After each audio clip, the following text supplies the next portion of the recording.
Yeah, take a look right now at TFNN.com. But before we go on with that, I'm going to go to ord-oracle.com. Now, we are joined every Tuesday and Thursday by the man, Tim Ord himself. You can check out his website again at ord-oracle.com and check out his newsletter, get his book there. Additionally, you go to the services tab over at TFNN.com. We have 2 fantastic webinars from Tim Ord that is the secret science of market tops and the 6 secret ratios that every trader should know. I always enjoy having him on. I know all of you guys do too. If this is your first time kind of watching us, of course, welcome. You can go to our YouTube channel at Tiger Financial News Network, and you can type in right at that search bar, Tim Ord, and all of our interviews are up there with him. If you decide to do that, please consider liking the video. Please consider subscribing because it helps us out immensely. Tim, how are you doing? Good. We're back again. So. I know, and still some weird stuff going on in the market. So what are we looking at today? Yeah, actually, the market's starting to tell a story. Okay. What it may do this year, and we'll start off with chart 1. Yeah. Anyhow, this is American Association of Individual Investors Bull-Bear Ratio. So it measures the bulls and the bears for the American Association of Individual Investors. So this is kind of I don't know, the regular investor. So how they get these figures, don't know, don't really care. But the ratios come anything below 0.75 is actually bullish. Mm-hmm. And I lined up, this chart goes back to mid-2015, and all the red lines across there when this ratio fell below 0.75, we're coming in around 0.66 right now.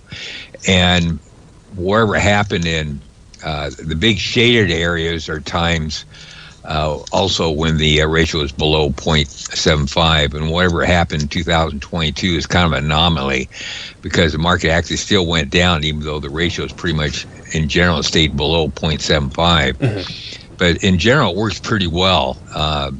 Right now we're again 0.66. What that says to me, we're probably not going to go down much. We can have this is a weekly chart. You can have a consolidation, but normally consolidations are mild, so it's not a big top here is what this chart says. But it can go down some, but we're not going to go down like 10% or anything, at least according to what this chart says. But, you know, a 2, 3, 4% maybe at most. So anyhow, that's the first part of the story.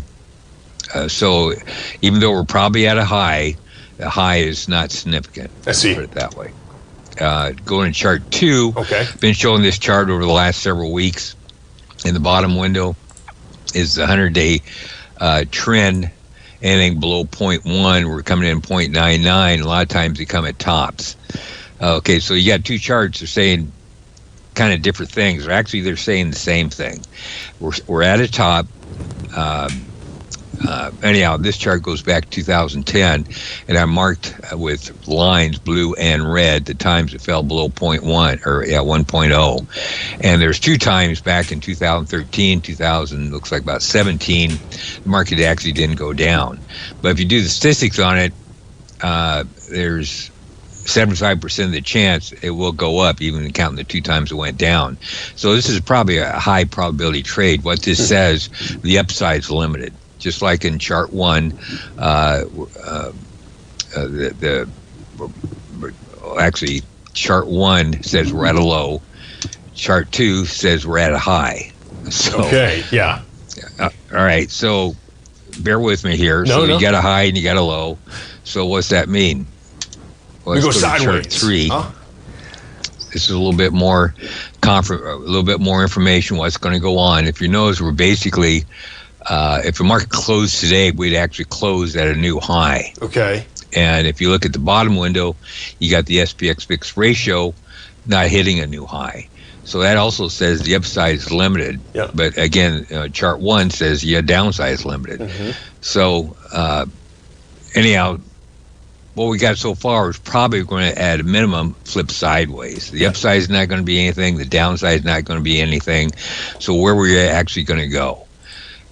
So let's go to chart 4. Okay. Here's probably where we're going to go. If you notice, if you look at this chart's a couple hours old, or pretty much looks similar to what it is right now. But once you hit a new high, you're supposed to have a sign of strength through a new high. And if you notice, we're up a new high, and we're not having a sign of strength. If you look at the volume is really low over the last couple of days. So this is not an ideal situation for the market to continue higher. You have to have a sign of strength through a previous high. If you don't, you're going to fall back. And that's exactly what's happening here. We're not having a sign of strength.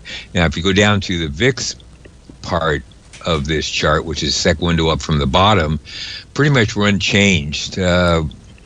Actually, are we up for the day? Yeah, we're up 0.01. Right. We're barely up for the day. If you notice, the VIX is up quite a bit compared to how high the S&P is up. The S&P is virtually flat, but the VIX is up. So we're probably making a high in this vicinity. Now, add on to that, this is expiration week, which normally leans bullish. So if you're probably going to have a high here, probably later in the week, probably towards the end of the week, maybe Thursday, maybe Friday. So the upside is going to be virtually nil. The downside at the moment, I think, we're building a situation where we will probably have a downside, but it might not develop until later in the week is what I'm thinking. So, but the downside, probably worst case scenarios, where the gap is at that 585 area is, because you got, the individual investors are at a bullish level. The market can pull back since it's a weekly chart. So probably the most situation you can pull back is probably fill this gap area. And the gap area is probably going to be in a buy area. So we'll probably fall back down, fill the gap. If we get really panic in the ticks and trend on this potential pullback, that would lead for a rally, at least back to new highs, modest new highs. But I think this whole year is going to be defined pretty much. Area is going to be the bottom. We're not going to see significant uptrends like we had in the last couple of years. We may, at the most for this year, I doubt we'll do double digits. We may be somewhere between 5 to 7%. And you could even have a down year if we go back down to this gap a couple more times. But the upside is limited. The downside is limited. So it's going to be more or less a trading market. And we do have quite a bit, I got labeled in blue there all the times when the trend hit 1.2 and higher. So you got quite a bit of support if the market does pull back down to 585. At least for right now, the best trade, if we do get down 585, would probably be a long trade. So kind of gobbledygook market. You got to be careful in here, but it's not going to be a trending market. Well, Tim, stay right there, folks. We'll be right back with Tim Ord right after this break. Welcome back, everybody. This is Jacob Shoup. I'm joined right now by Tim Ord of the Ord Oracle. Again, strongly recommend checking out his website. That is at ord-oracle.com. And you can also check out his 2 webinars on the services tab of TFNN.com. Of course, he has the secret science of market tops and the 6 secret ratios every trader should know. I recommend right now, since we've been talking about, again, this kind of toppy action consistently, really on, Tim, I'd also say on every show we have right now, right? People are kind of looking at that, So guys, this is a really good time to really check out that webinar. I like it quite a bit. And so, Tim, I believe we were on chart 4 before we went to the break, kind of looking at really almost a sideways move in at least right now in this spot. That's probably what it's going to turn into here. I got that scenario where we pull back, probably a big kind of scare people. If you look at the VIX is up today. Which is that second window up from the bottom. I got an arrow there. It was actually been up all day. So the upside is just going to be limited. It probably could be another narrow range day, maybe tomorrow, possibly into Thursday. I don't know if we'll even get a reaction this week, but we're probably at some sort of a high here in this. If it wasn't expiration week, I'd be a little bit stronger considering a short position here, but expiration week, a lot of times you get sometimes you get some screwy moves, so I'm kind of not going to push it. So, but anyhow, that's what's going on. But it's probably a sideways move. How long this thing will last could be weeks. Could be really. If you look back, December. This is all of December was down. January was back up. February is really kind of, really speaking, unchanged. So this, from December, we really hadn't moved at all. I mean, we're setting at a minor new high here, but we really hadn't made any progress. So this could last, maybe into May. I don't know. Go back down, fill the gap, try to rally again. So we'll have to wait and see. Definitely. But kind of a gobbledygook market. Excuse me. I'd be curious as well to kind of check out the Russell using these kind of metrics. You haven't seen, it's kind of broken this pattern a little bit, but you're having a thing where even when the SPY was going up maybe a little bit, the Russell was really roaring, and you did have some days where the SPY would be somewhat suppressed, and you'd get the Russell moving up quite strongly. And so there's, a part of what I am kind of thinking about my head with everything, right, is you've really had the SPY itself just pressed up with investments in the Magnificent Seven. You're having some declining growth in Magnificent Seven, along with some pretty big capex from Microsoft, Amazon, Meta, etc. Right? I still think there's a lot of people who want to be in this market in general, and I wonder if we almost get kind of, I don't mean sector rotation, but you start getting equities or areas that weren't paid attention to because they weren't the big boys in AI or whatever, and people were like, hey, you know what? This has been ignored for a while. These are still looking kind of good. And so we get into those, and that's something Basil and I have been speaking about that a little bit as well. But this is great. This is great stuff here, Tim. Seriously. Yeah, I think this year probably is going to be a market rotation. You won't see much of a rally. You won't see much of a decline. But some stocks would do well, some won't. Yeah. So it's not a top of any consequence. But I think the upside is just if you got a good stock that the pattern looks good, it'll probably follow through, so we'll have to wait and see. We can move on to chart. Look at the gold market here real quick. Yeah, absolutely. Let's shift over there. Yeah, I mean, you had some nice movements, really. I mean, what is that? I don't know what the GDX is trading at. But hang on a second. Oh, you're getting the... is that better? That sounds so much better. Wow. Yeah. I didn't know if it had been knocked or something. All right. Yeah, I mean, you have the GDX, right up 4160 right now today. Just some nice movement in the miners, Yep. This is the monthly chart. I keep go back to this. This is in general. If this chart's bullish, you could stay long the market. You don't have to trade it, but you can trade it also. But you should stay on the long side because most of these stocks are really beat up. The downside's minimal, and the upside, could be 100%, 200%, 300%. But as long as this chart remains in bullish configurations, the uptrend's intact. Yep. And keep bringing this chart up is the monthly GDX up down volume cumulative. Next window up is the monthly advanced decline cumulative. As long as it's above the mid Bollinger Band, the uptrend's intact. That's what's happened since last May. So. Okay. We've been at it for 6 months. Short term, chart number 6 is it's kind of, we're probably going to hesitate here with the market. This is kind of a short term trading indicator, but if the top window is the GDX, next window down is a cumulative up down volume on the daily.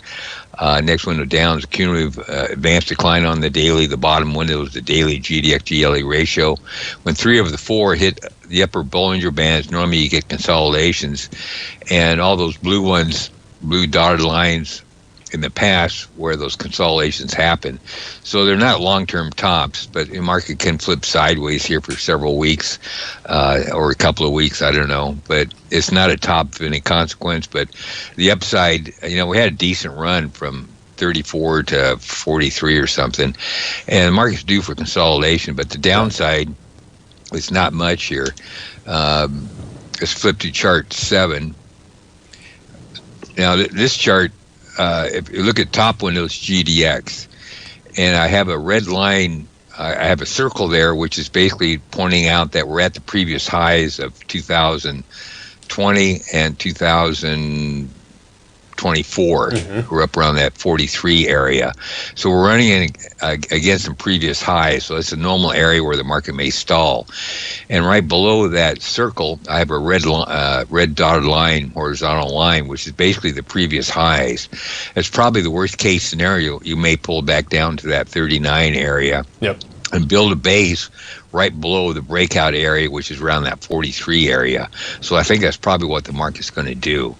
Now, if you go down to chart or the bottom window, this when you hit minus 20, every time you get below minus 20 on this indicator, which the indicator is a 50-day average of the up-down volume, every time you hit below minus 20, which we did back in it looks like January of this year, all of them go to a minimum plus 10. So I marked the times in blue when we hit minus 50 or minus 20, and the red arrows are the time, or the red circles are the times we hit plus 10. So at some point we're going to go to plus 10. And yeah, the odds are very high. We're going to go to plus 10. And once you get above 0, we're at like plus 1 right now. So we're at a little bit of plus 0. A lot of times you get a trending market. In a trending market, you can still have consolidations, but in general, this probably market's going to move higher into July, is what this chart says. So even though we may pull back here, you want to buy the pullback. Okay. Because at some point, over the next couple, 3, 4, or 5 weeks, I don't know how long the consolidation will probably last into March, would be my estimate, maybe mid-March.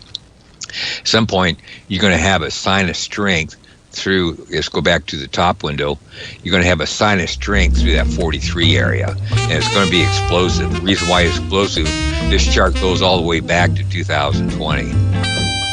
Fantastic. Yeah. Tim, do you want to stay just for the short segment? Perfect. All right, stay right there. Folks, we'll be right back with Tim Ord right after the break. Welcome back, everybody. We are joined right now by Tim Ord of the Ord Oracle. We have a short segment to wrap up here. Tim, kind of looking at chart 7, GDX ADP. Essentially, I think what you're kind of saying is like just buy or potentially buy pullbacks. Yeah, I think it probably will. Nothing real significant. It might just consolidate here for a little bit. Okay. You should hold 39 and higher. Okay. These are the best patterns. If the market builds a consolidation pattern, which I think that's what's going to develop here, right below a major breakout without pulling out much, usually those are the best trades you can find. Okay. Because once they break out, they really go fast. And they go fast and they go for a pretty long time. They're not like blow themselves out. But we're setting that, pretty much at the highs. We may consolidate here. But if you start doing projections here where this possibly could go to, you take the bottom of the trading range, and it looks like, I don't know, say 20. Yep. It's probably a little bit above that. But anyhow, say 20 to 40. It's a little bit above 40. So anyhow, that's 20 points. You add 20 points to the breakout area, basically you're 43. So you're end up with around 65 area where the next projection is. And I think that could happen this year. Sure. Only reason why I'm saying it could happen this year, if the market's banging against some previous highs, and especially the longer it stays right below those highs, it builds cause, what they call it. The longer the cause, the longer the run once you get above it. So actually, if you could stay a month below this breakout area, that would bode well. Probably you could probably see 65 sometime this year.